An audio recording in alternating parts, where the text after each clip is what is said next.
So, dear students, in last topic we have studied the applications of beats in tuning musical instruments, in radar, speed of vehicles, unknown frequency of tuning fork, and unknown gases released from mines. Actually ये हमको discuss करना था, unknown gases released from mines ये कैसे.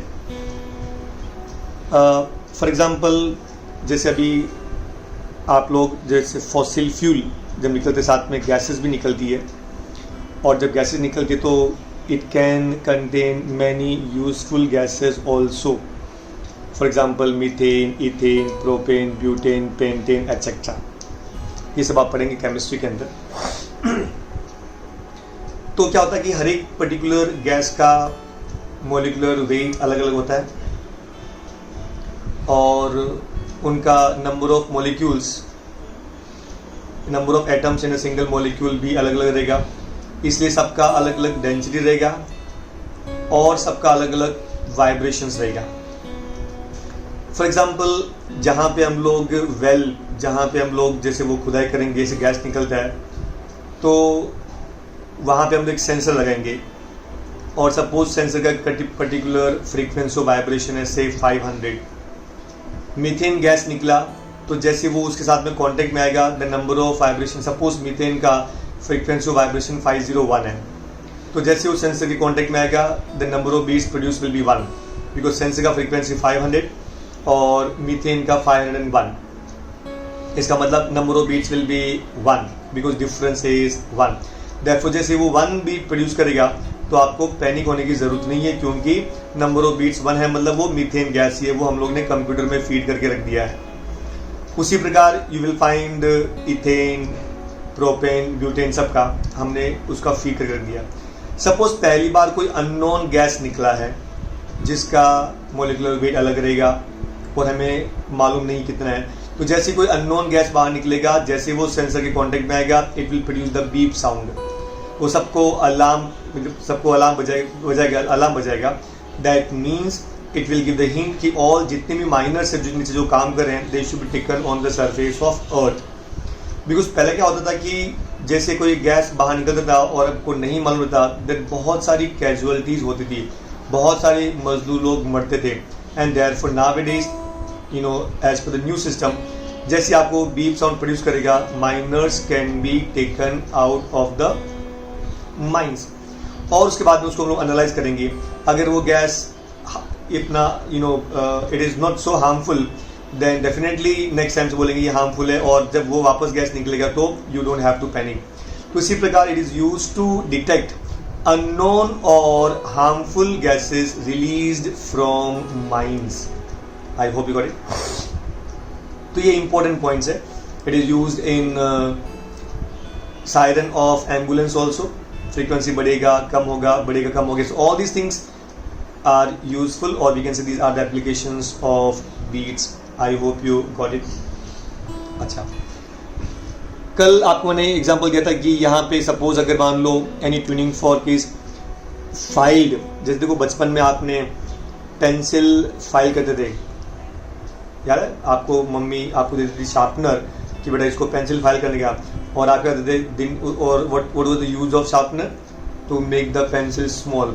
आप लोग sharp करने के बजाय दिन भर उसको चलाते थे, और मॉर्निंग में अगर इतनी बड़ी पेंसिल लगी शाम को एकदम चिंटू सा, because you use to file a lot. आपको नया नया शौक था कि इससे फाइल करने का. तो अगर आप फाइल करेंगे तो मास कम, फ्रीक्वेंसी बढ़ेगा. तो आपने ऑब्जर्व किया रहेगा कि यहाँ पे मास कम हुआ तो फ्रीक्वेंसी है. ए स्टैंडर्ड फ्रीक्वेंसी है 500 का, दूसरा फ्रीक्वेंसी है 505, नंबर ऑफ बीट्स आर 5.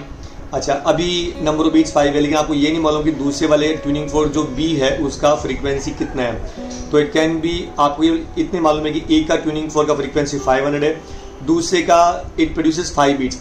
तो आपके पास में दो ऑप्शन है, आइदर इट विल बी 505 और इट विल बी 495. अगर 505 रहेगा तो number of beats will be 5 रहेगा, और आपने उसको फाइल किया तो फ्रीक्वेंसी बढ़ेगा. तो फ्रीक्वेंसी बढ़ेगा तो नंबर ऑफ बीट्स 5 से ज़्यादा हो जाएगा. तो नंबर ऑफ बीट्स इंक्रीजेस तो बोलेंगे 505 था. लाइक दिस ऑल्सो, अगर आपने इसको फाइल किया और अगर नंबर ऑफ बीट्स जैसे 495 का फ्रीक्वेंसी बढ़ गया तो it will come closer to 500, तो number of beats will decrease, कम हुआ तो समझ लेगा 495 है. I hope you got it. In this way we can find the unknown, we can find the frequency of unknown tuning fork. एक और method है बाय लोडिंग. अब आप लोड करेंगे तो मास बढ़ेगा तो फ्रीक्वेंसी कम होता है, तो लोड करेंगे तो फ्रीक्वेंसी कम होता है. तो अगर लोड करेंगे तो ये जो 505 वो नीचे आ जाएगा और ये 495 है वो ऊपर चला जाएगा. सो लोड करने पे एक में बढ़ेगा एक में कम होता है. By this method it is possible for us to find the unknown frequency of tuning fork. वैसे आपको केवल मैंने हिंट दिया है. इन रियलिटी जब हम लोग सम सॉल्व करेंगे तो we will exactly come to know how कि these work. I hope you got it. Now अभी characteristics of sound. There are 3 important characteristics of sound जिससे आप सुन सकते हैं कि ये साउंड कैसा है. फॉर सबसे पहले loudness. Actually loudness depends upon amplitude. Repeat, loudness depends upon amplitude. अगर एम्पलीट्यूड ज़्यादा तो loudness will be more, amplitude कम तो loudness will be less. For example roaring of land, जब लॉयन रोर करेगा तो उसका एम्पलीट्यूड बहुत ही ज़्यादा रहता है. So this loudness means it is amplitude. I hope you got it. अभी जो इसका इंटेंसिटी ऑफ साउंड है वी मेजर इन बेल और डेसिबल. जैसे beta is equal to 10 log of I by I0 to the base 10. ये था आपका formula for loudness. Is that clear? तो ये हम लोग बाद में when we will solve the sums तो हम लोग ये फॉर्मूला यूज करेंगे. Look at the relation. 1 decibel is equal to 1 by 10 bel. 1 by 10 bel, ये याद रखना. In other words 1 bel is equal to 10 decibel. 1 bel is equal to 10 decibel. I hope you got it. कोई doubt? Now, human ear at the most can hear 120 decibel. ये आपको याद रखना है. Human ear at the most can hear 120 decibel. ये आपको याद रखना है. Apart from it, ये जो आपका एम्पलीट्यूड है it depends upon many other factors. For example, it depends upon distance. अगर मान लो आप मेरे बाजू में हैं और मैं जोर से चिल्लाऊंगा तो आप क्या बोलेंगे, सर थोड़ा स्लो बोलिए ना, कितना चिल्ला रहे हैं, क्योंकि उसका इंटेंसिटी कान तक बहुत ज़्यादा है. लेकिन अगर आप सपोज क्लासरूम में बैठे हैं और आप सबसे लास्ट बेंच पे बैठे हैं और अगर मैं चिल्लाऊंगा या मैं स्लो अपने नॉर्मल आवाज़ में बोलूँगा तो आप क्या बोलेंगे, सर जोर से बोलो ना, कुछ आवाज़ ही नहीं आ रही है. इसका मतलब आपको समझा कि अगर डिस्टेंस कम है तो इंटेंसिटी विल बी मोर और अगर डिस्टेंस ज़्यादा है तो intensity will be less. I hope you got it. Number 3, intensity हमने डिस्कस किया था, is directly proportional to square of amplitude. Density of medium, it also depends upon the density of medium. For example solid के अंदर speed ज़्यादा रहेगा, gases में कम रहेगा. It also depends upon sensitivity of ear. अगर आपके कानपुर अगर ख़राब है तो मैं कितना भी बाजू में आके जोर चिल्लाऊंगा तो भी आपको कोई असर नहीं पड़ेगा. So it also depends upon the sensitivity of year. I hope you got it. The second characteristics is pitch. The second characteristics is pitch. Pitch is related to frequency. Related to frequency. More frequency, higher the pitch. Less frequency, lower the pitch. Is that clear? Second thing. अगर आप compare करेंगे ना, then female voice का frequency बहुत ज़्यादा होता है, उनका pitch बहुत ही high रहता है, जबकि मेल वॉइस का जो पिच है वो काफ़ी कम रहता है.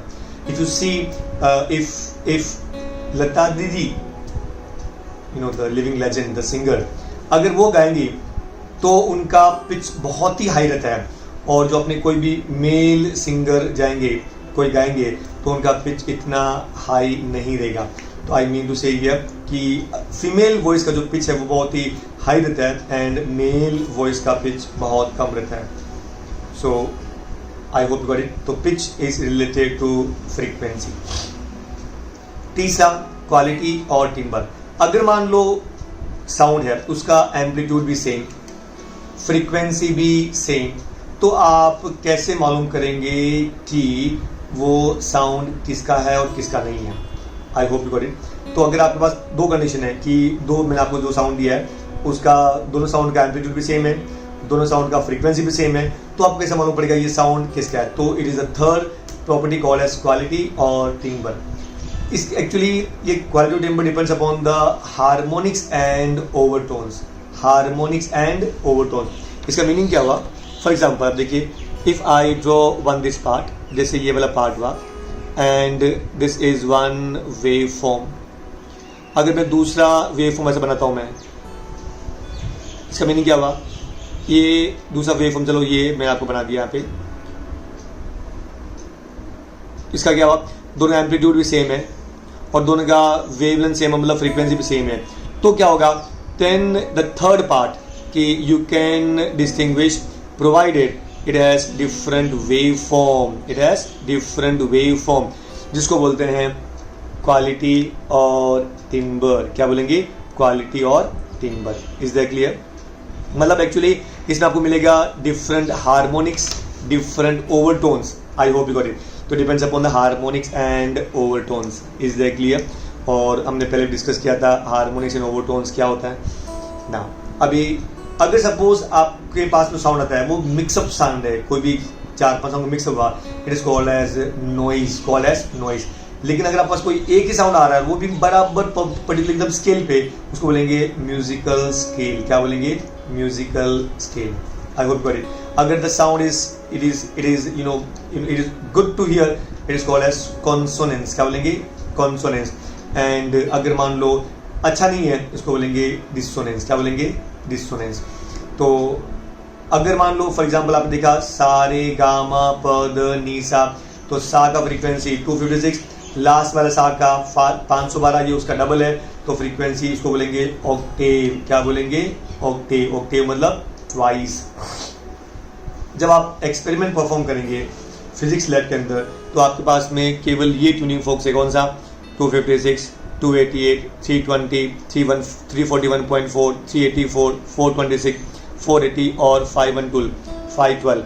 ये ट्यूनिंग फोर्क ही आपके पास मिलेगा।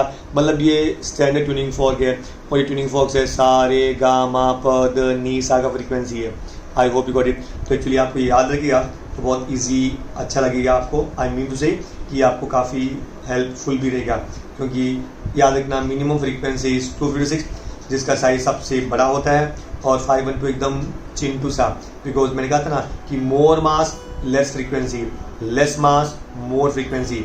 तो 256 का फ्रीक्वेंसी सबसे कम है, तो उसका ट्यूनिंग फोर्क का साइज भी सबसे बड़ा रहेगा, और जब 512 का एकदम उसका आधा ही साइज रहता है। I hope you got it. ये बात आपको याद रखना है। सो अभी म्यूजिकल इंस्ट्रूमेंट्स, अभी देखा जाएगा कि ये जब साउंड के बारे में पढ़ेंगे तो ऑब्वियसली सब इंस्ट्रूमेंट्स इसमें आएंगे। There are mainly 3 types of instruments. For example पहला स्ट्रिंग्ड इंस्ट्रूमेंट्स। स्ट्रिंग में भी 3 है। स्ट्रिंग में आपको बहुत सारे मालूम है, सितार, गिटार, वीणा, संतूर, सरोद, एकतारा, तानपुरा, ऐसा कई सारे। वैसे इंडियन क्लासिकल जो है वो बहुत ही डीप है, बहुत गहरा है। आई मीन उसे ये हर एक बस का रोग ही नहीं है कि कोई 2-3 भी अलग से अलग अलग इंस्ट्रूमेंट सीखता है। It's really very rich in culture and we should be proud of it. At the same time याद रखो कि आजकल अभी देखा जाएगा कि लॉकडाउन का पीरियड चालू है, एंड कल ही अपने डियर प्राइम मिनिस्टर ने बोला था कि now you should emphasize for local and local should be vocal. हम लोग बाहर विदेशी संस्कृति के पीछे भागते हैं, जबकि देखा जाए तो रियलिटी में आपका जो कल्चर है वो सबसे रिच कल्चर है। Really Indian culture is very rich culture. अब जब जाएंगे ना तो आप में हर एक प्रकार का मतलब इतना डीप सेंस है कि बाहर की कंट्रीज़ के बाहर का जो दूसरी सभ्यता है वो उसके आसपास में भी नहीं है। आप विश्वास कीजिए कि पुराने ज़माने में जब तानसेन या बेजू बावरा या जैसे बहुत जो लोग थे, बड़े लोग थे, वो कोई धुन बजा के मतलब बारिश कर सकते थे। ये रियलिटी में है। तो कहना मतलब हुआ कि सोचो उनके पास में कितनी अदृश्य शक्ति हुआ करती थी। और जैसे अपने गीता में भी लिखा हुआ है कि आप कर्म करते रहिए, फल की चिंता मत करो। ये one of the best dialogue है इन द वर्ल्ड। सबसे बेस्ट कोट अगर मैं कोई चीज़ बोलता हूँ तो ये है कि आप कर्म करते रहिए, फल की चिंता मत करो। अब उसके अंदर कई सारी चीज़ें आती है। फॉर एग्जाम्पल आपने अच्छे कर्म किए तो ऑब्वियसली आपके पास अच्छे वापस आपके पास रिटर्न आएगा। आपने किसी हेल्प की है तो डेफिनेटली आपको वापस दूसरे आदमी हेल्प करेंगे आपको, चाहे वो आदमी वापस हेल्प नहीं करेगा लेकिन कोई भी दूसरा आदमी आपको हेल्प करेगा। You praise someone you will get the praise, you have the kind heart, आपके पास वापस वो घूम फिर के आएगा आएगा। सो प्लीज रिमेंबर, वो आपने सुना रहेगा कि बोए पेड़ बबूल का तो आम कहाँ से होए। ऑब्वियसली अगर हम लोग किसी दूसरे के लिए कुछ थोड़ा सा खराब सोचेंगे तो ऑब्वियसली आपके पास वापस वापस उससे ज़्यादा खराब ही आएगा।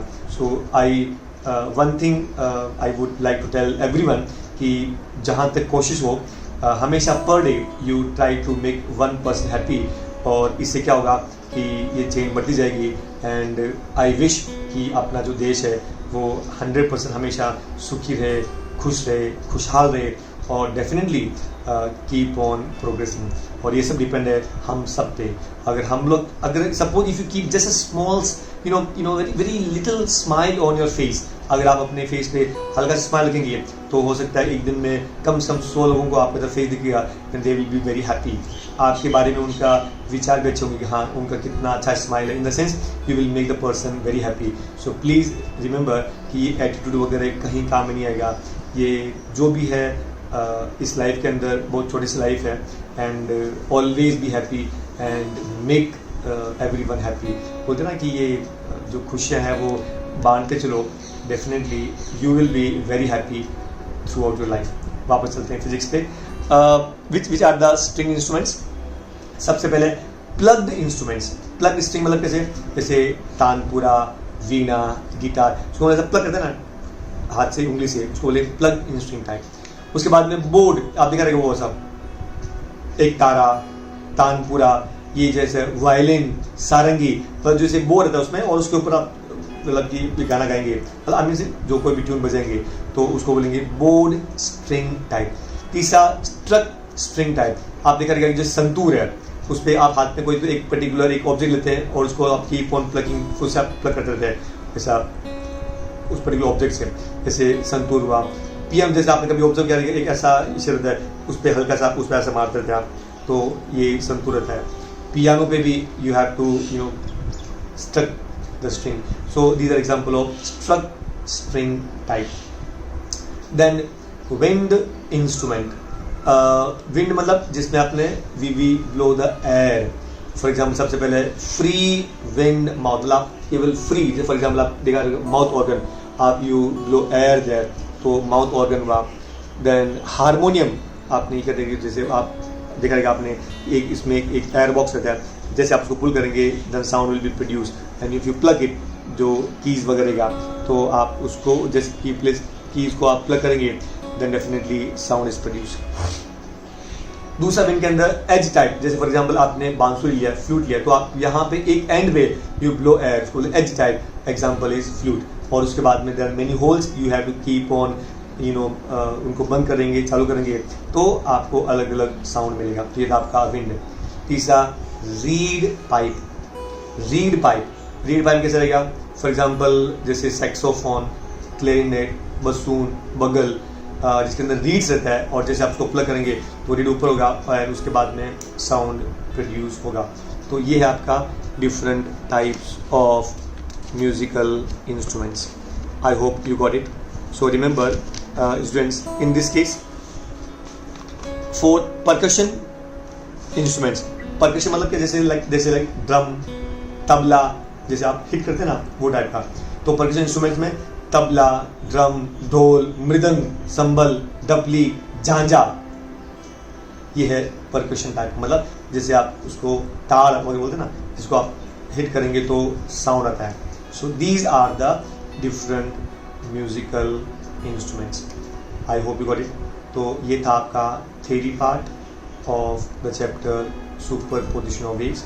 एक्चुअली इसके अंदर we have combined wave motion and stationary wave, different both the chapters. तो अगर आपको कभी डाउट रहेगा then without fail you can ask your concerned teacher, and इसके बाद में we will start the sums along with the important formulae. So with this we complete this theory part here only. See you soon with important formulae and the sums. So dear student, let's start important formulae. Velocity of sound v equal to f lambda. When sound travels from one medium to another, frequency remains constant. Therefore, V proportional to lambda. V2 by V1 equal to lambda 2 by lambda 1. When sound travels in same medium, then velocity remains constant. So V constant रहेगा. V constant तो F lambda is constant. So F1 by F2 equal to lambda 2 by lambda 1. Velocity of transverse wave V equal to root of T by mu. What's a T? Tension. Mu, mass per unit length. Also named as linear density. Also named as linear density. V equal to root of E by rho. E is called as elasticity of medium and rho is called as density of medium. Velocity of wave is also expressed as root of gamma p upon rho. Gamma is called as adiabatic constant, which is different for different gases. For example, for diatomic gas molecule, hydrogen, oxygen, nitrogen, इनका 1.4 रहता है. अलग अलग gases का अलग अलग degree of freedom रहता है, इसलिए उनका वैल्यू ऑफ गामा भी अलग अलग रहेगा. And rho is called as density of air और we can say medium. Then RMS velocity equal to root of 3RT by m, where m is called as molecular weight. M is called as molecular weight. Then remember, among the gases, speed is maximum in hydrogen molecule, as molecular weight is minimum. उसका molecular weight सबसे कम, उसका molecular weight सबसे कम, तो speed सबसे ज़्यादा. I hope you got it. The RMS velocity is inversely proportional to molecular weight. तो जिसका molecular weight सबसे कम उसका speed सबसे ज़्यादा. ये among the gases की बात करें. लेकिन velocity of sound is maximum in solids and minimum in gas. क्योंकि elasticity of solids are close to 10⁻12. आपने पढ़ा था, यंग्स मॉडुलस पढ़ा रहेगा. तो जो solids है उनका इलास्टिसिटी सबसे ज़्यादा है. नो डाउट कि डेंसिटी भी सॉलिड से ज़्यादा रहता है और वो इनवर्सली प्रोपोर्शनल, लेकिन इलास्टिसिटी डेंसिटी से भी करीबन 4 to 5 टाइम्स ज़्यादा रहता है. And therefore we can say velocity of sound is maximum in solids and minimum in gases. Sound cannot travel through vacuum. Because for sound to travel, a medium is required, and hence it cannot travel through vacuum. Phase difference delta equal to 2 pi x by lambda. X is called as path difference, lambda is wavelength, and delta is phase difference. Actually 2 pi by lambda ना उसको बोलते हैं propagation constant. क्या बोलेंगे? Propagation constant. So remember, अगर मैंने बोला path difference is lambda itself, तो लैम्बडा अपॉन लैम्बडा कैंसिल, तो phase difference will be 2 pi. तो याद रखना, lambda corresponds to 2 pi, lambda corresponds to 2 pi. मतलब when the path difference is lambda, phase difference is 2 pi and time period is capital T. ये तीनों बातें आपको याद रखनी है. When path difference is lambda, phase difference is 2 pi. Is that clear? अच्छा, when path difference is lambda by 2, phase difference will be pi, lambda by 4, pi by 2. ये आपको कुछ पॉइंट है वो आपको याद रखने हैं. अच्छा, in terms of time also, delta equal to 2 pi T upon capital T. ये कोई भी टाइम हो सकता है. अगर ये time equal to time period रहेगा तो time period cancel, it will be 2 pi. So again when the time period is capital T, phase difference is 2 pi. I hope you got it. Equations of simple harmonic progressive wave.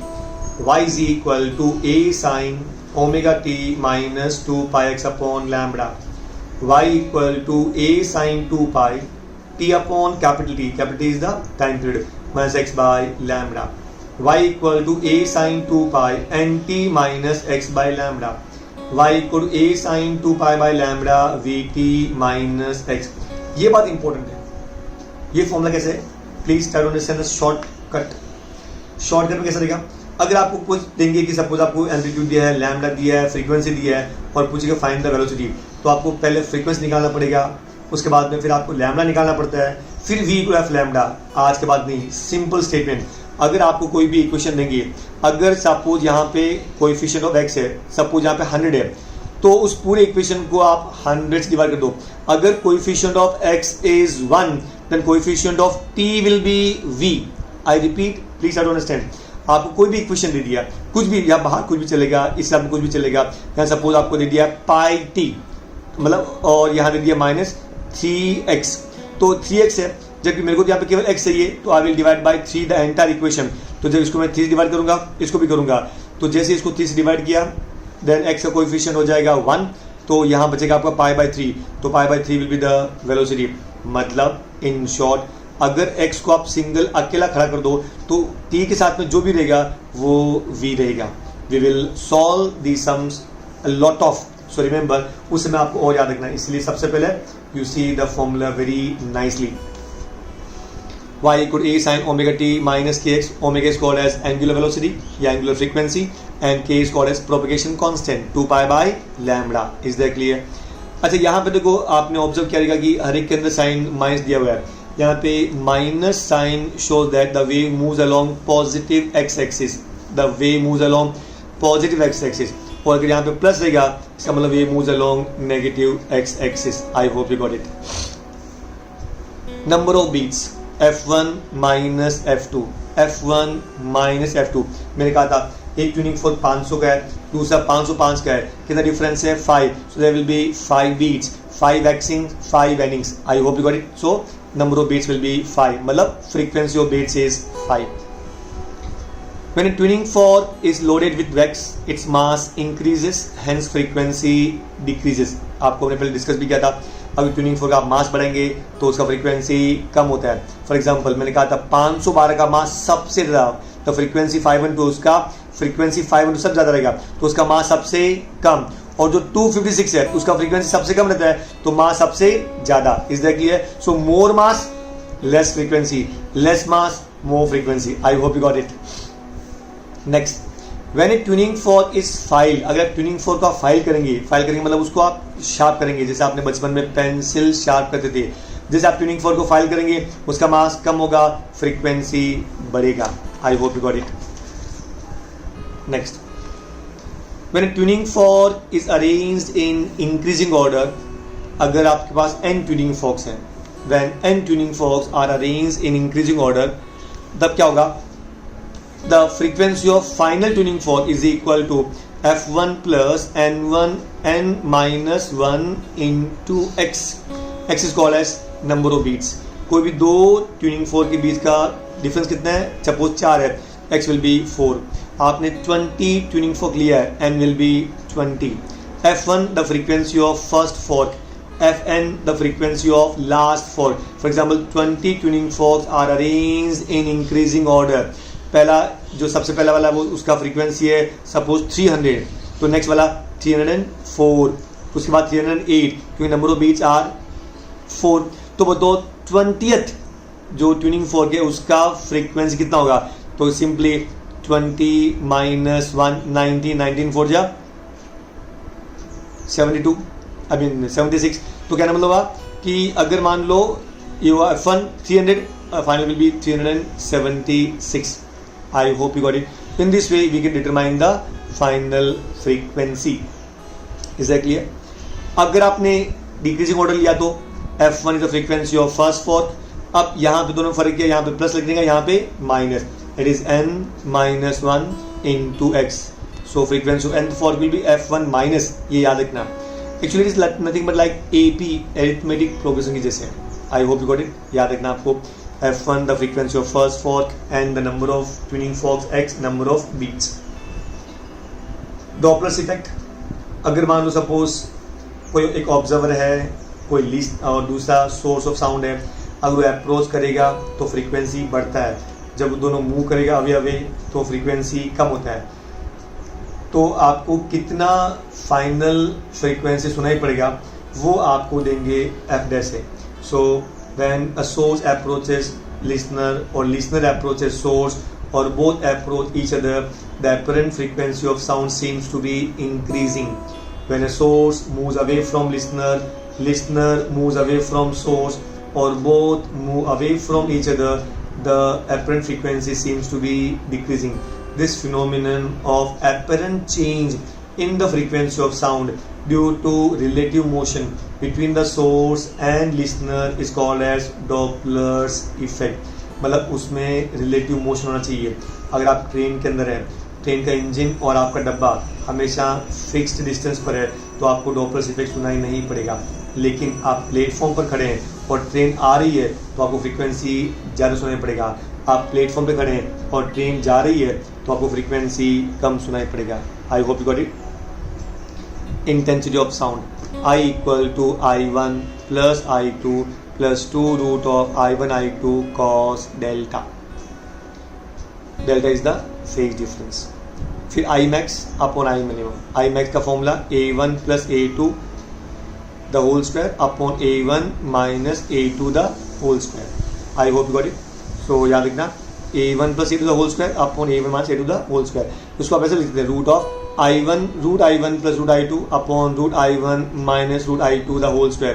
Because intensity is proportional to A square, so A proportional to root I. तो आप root I के form में भी लिख सकते हैं. Resultant amplitude R is equal to root of A1 square plus A2 square plus 2 A1 A2 into cos delta. I hope you got it. Equation of stationary wave y equal to 2a cos 2 pi x upon lambda sin 2 pi t upon capital T. ये अगर मान लो जहाँ के and points open है ये उनके लिए. दूसरा एक और इक्वेशन है y is equal to 2a cos 2 pi x upon lambda cos 2 pi t upon capital T. याद रखना अगर दोनों एंड पॉइंट फ्री है तो जो आपका x है ना वो आएगा कॉस में. ये इसका याद रखना. वैसे तो पूरा आपको एक ही इक्वेशन मिलेगा लेकिन आपको मैंने हायर पॉइंट ऑफ व्यू आपको मैंने पूरे 4 के 4 इक्वेशन दिया है. It's very important. For example flute वगैरह में जहाँ एंड पॉइंट ओपन है तो आपको ये फॉर्मूले काम आएंगे. मतलब जो x है वो कॉस होना चाहिए. तो how to find resultant amplitude R equal to 2a cos 2 pi x upon lambda. Can you see from ये. दूसरा इन केस ऑफ स्ट्रिंग जहाँ पे एंड पॉइंट है वो फिक्स है तो वहाँ पे फॉर्मूले क्या होंगे. y is equal to 2a sine 2 pi x upon lambda cos 2 pi t upon capital T. y equal to 2a sine 2 pi x upon lambda sine 2 pi t upon capital T. ये दोनों and point free है, I mean sorry fixed है. तो r का value क्या होगा. Result amplitude r equal to 2a sine 2 pi x upon lambda. R equal to 2a sin 2 pi x upon lambda. Is that clear? Velocity of transverse wave v equal to root of t by mu. T is the tension, mu is the linear density. दूसरा formula v equal to root of t by rho a. Rho is the density, a is the area. v equal to root of t upon rho pi r square. area मतलब pi r square. ये formula याद रखना बहुत important है. Fundamental frequency of vibrating string. अच्छा ये आपको ये बात याद रखना है कि ये फॉर्मूला आपको सबके सब टेक्स्ट बुक में भी नहीं है. सो remember for your NEET CT JEE में ये सब फॉर्मूले बहुत बहुत इंपॉर्टेंट है. So those who are appearing for CT NEET और JEE प्लीज रिमेंबर दीज फॉर्मूले prove to be boon for you. Fundamental frequency of vibrating string F equal to V by 12 1 by 12 root of t by mu 1 by 12 root of t by rho a. यहाँ से देखो 1 by 12 root of t by rho pi r square.